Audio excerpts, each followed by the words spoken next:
নমস্কার, দেখছেন খবরের দিনরাত্রি। আপনাদের সঙ্গে রয়েছে আমি শুভাঙ্গী। ইতিমধ্যেই আপনারা জানেন যে আমার এই চ্যানেলে দিন রাত যে সমস্ত খবর রাজ্য থেকে শুরু করে দেশে ঘটে চলেছে সেই সমস্ত কিছু আপনাদের সামনে তুলে ধরার চেষ্টা করি। কোনো রাঙানো চড়ানো বার্তা না, শুধুমাত্র খবর। আজকের টপিক মমতার ভিন্ন চোট। এই প্রশ্ন কিন্তু এখন রাজনৈতিক মহলের অন্দরে উঁকি দিচ্ছে। ঠিক কী কারণে?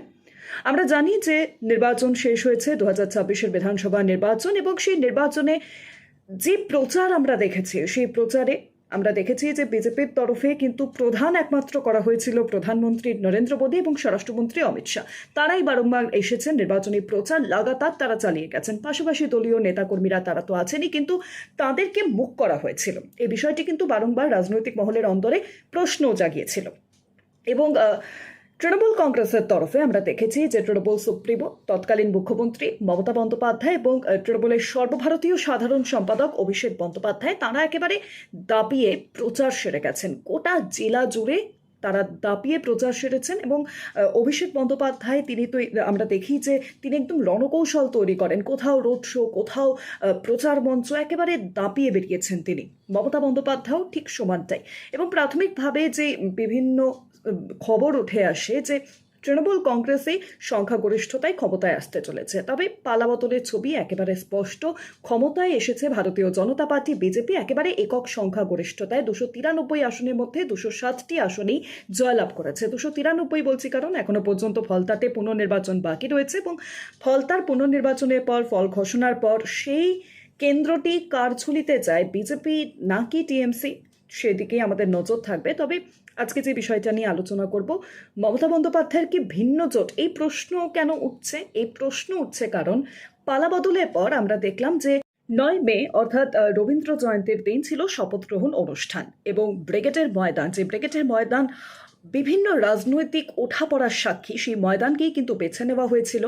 4 মে ফল ঘোষণার দিনই, সেদিনকে সন্ধেবেলায় প্রধানমন্ত্রী নরেন্দ্র মোদী তিনি জানিয়ে দিয়েছিলেন যে ব্রিগেডের ময়দানে হবে শপথ গ্রহণ অনুষ্ঠান, এবং তার কথা মতোই 9 মে হলো শপথ গ্রহণ অনুষ্ঠান। রবীন্দ্র জয়ন্তীর দিন একেবারে বেছে নেওয়া হয়েছিল। বাঙালির যে মনস্কামনা, বাঙালির সেই মনস্কামনায় একেবারে শান করে আমরা দেখলাম যে রবীন্দ্র জয়ন্তীর দিন ছিল শপথ গ্রহণ অনুষ্ঠান। মুখ্যমন্ত্রী হলেন শুভেন্দু অধিকারী, এবং সেই দিনই রবীন্দ্র জয়ন্তীর দিন তৃণমূল সুপ্রিমো মমতা বন্দ্যোপাধ্যায় তিনিও তার বাড়ির সামনে রবীন্দ্র জয়ন্তী পালন করেন।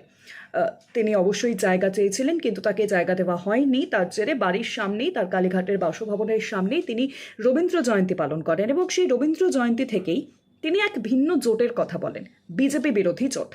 ইতিমধ্যে আমরা জানি যে ইন্ডিয়া জোট অত্যন্ত শক্তিশালী। মমতা বন্দ্যোপাধ্যায়ের হারের পর তিনি সরব হয়েছিলেন যে কারচুপি করা হয়েছে, 100টি সিট কারচুপি করা হয়েছে, ইভিএম রিগিং করা হয়েছে, এবং তাতে দেখেছিলাম যে সাথ দিয়েছিলেন লোকসভার বিরোধী দলনেতা রাহুল গান্ধী থেকে শুরু করে ইন্ডিয়া জোটের সকলেই। অখিলেশ যাদব, আমরা দেখেছিলাম যে ছবি, অখিলেশ যাদব তিনি কিন্তু কালীঘাটে বাসভবনে আসেন তৃণমূল সুপ্রিমো মমতা বন্দ্যোপাধ্যায়ের সঙ্গে দেখা করার জন্য। তবে রবীন্দ্র জয়ন্তীর দিন তিনি যে মন্তব্যটি করেছেন, চারদিকে সন্ত্রাসের বজ্রাঘাত চলছে, আমি সমস্ত রাজনৈতিক দল, ছাত্র যুব সংগঠন, এনজিওকে বলবো জোট বাঁধুন, আমরা বিজেপির বিরুদ্ধে একটা মঞ্চ গড়তে চাই। তিনি আরও বলেন, বাম অতি বাম যে কোনো জাতীয় দল যেখানে আছে আসুন, আমরা জোট বাঁধি।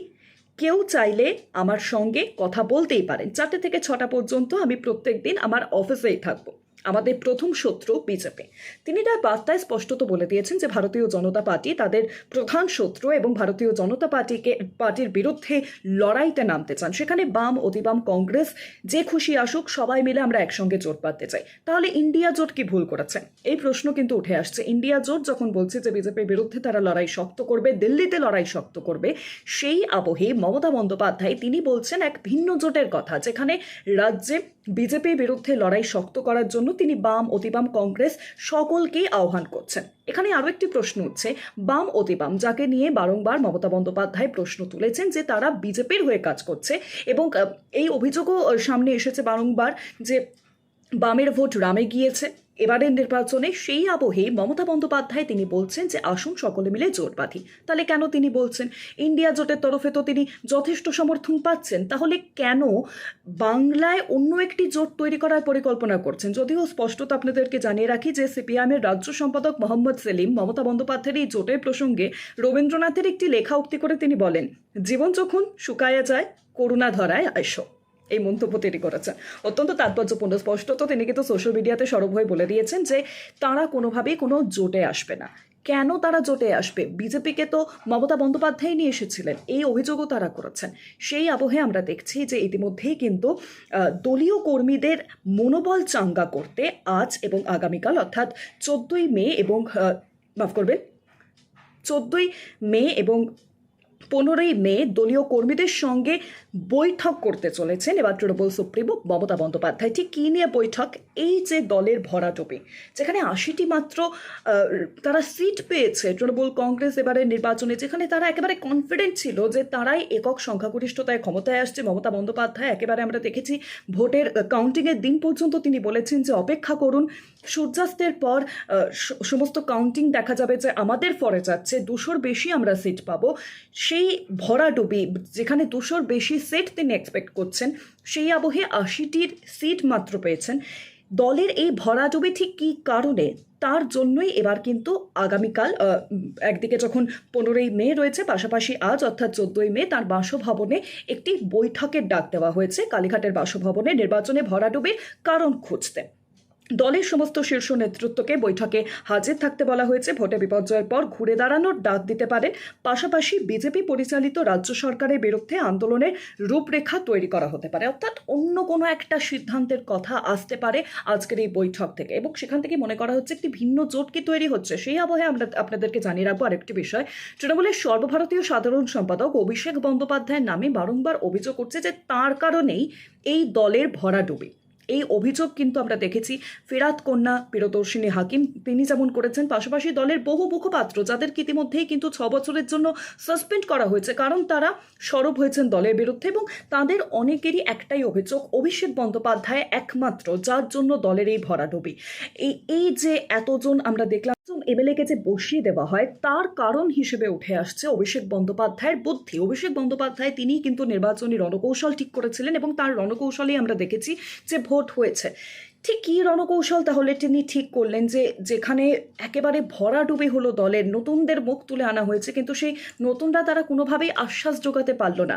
এবং অভিষেক বন্দ্যোপাধ্যায়ের আমলেই, রাজনৈতিক মহলের পর্যবেক্ষণ যে অভিষেক বন্দ্যোপাধ্যায়ের আমলেই বহু গুন্ডা রাজত্ব বেড়েছে, বহু কিছুর নাম জড়িয়েছে তৃণমূল কংগ্রেসের, চুরি ডাকাতি, এবং যারা একেবারে নিচু স্তরের কর্মীরা তারা অনেক বেশি সাহস পেয়ে গিয়েছে দলের বিরুদ্ধে গিয়ে কথা বলার এবং মানুষকে ধমকানো চমকানোর। এই অভিযোগ কিন্তু তোলা হচ্ছে একেবারে দলের বিরুদ্ধে।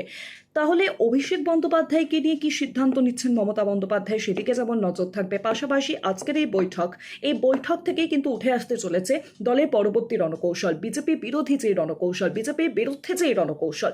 মমতা বন্দ্যোপাধ্যায় তিনি একেবারে আমরা দেখেছি যে অভিযোগ করছেন যে ভোটে রিগিং করা হয়েছে, ইভিএম কোনোভাবে অন্য ইভিএম এনে বসানো হয়েছে। শুধু তাই নয়, আমরা দেখেছি যে ভোটের কাউন্টিংয়ের আগেই কিন্তু তিনি একেবারে স্ট্রং রুমে পৌঁছে যান এবং সেখানে কারচুপি করা হচ্ছে। এই অভিযোগ যখন তোলা হয়, সেই আবহে আজকের এই মিটিং অত্যন্ত তাৎপর্যপূর্ণ। তিনি কি অন্য কোনো জোটের কথা ভাবছেন, যেখানে আমরা দেখছি যে তিনি আহ্বান দিচ্ছেন বাম, অতিবাম, কংগ্রেস সকলকে বিজেপির বিরুদ্ধে লড়াইয়ের জন্য। সেখানে দেখা যাচ্ছে যে বামেদের তরফে স্পষ্টত এই বিষয়ে না জানানো হয়েছে। কংগ্রেসের তরফে অধীর রঞ্জন চৌধুরী তিনি জানিয়ে দিয়েছেন মমতা বন্দ্যোপাধ্যায় তো বিজেপিকে সাপোর্ট করে, তাহলে কেন বিজেপির বিরুদ্ধে আমরা গিয়ে দাঁড়াবো? এরকম আরো বিভিন্ন খবরের জন্য নজর রাখুন খবরের দিন রাত্রিতে।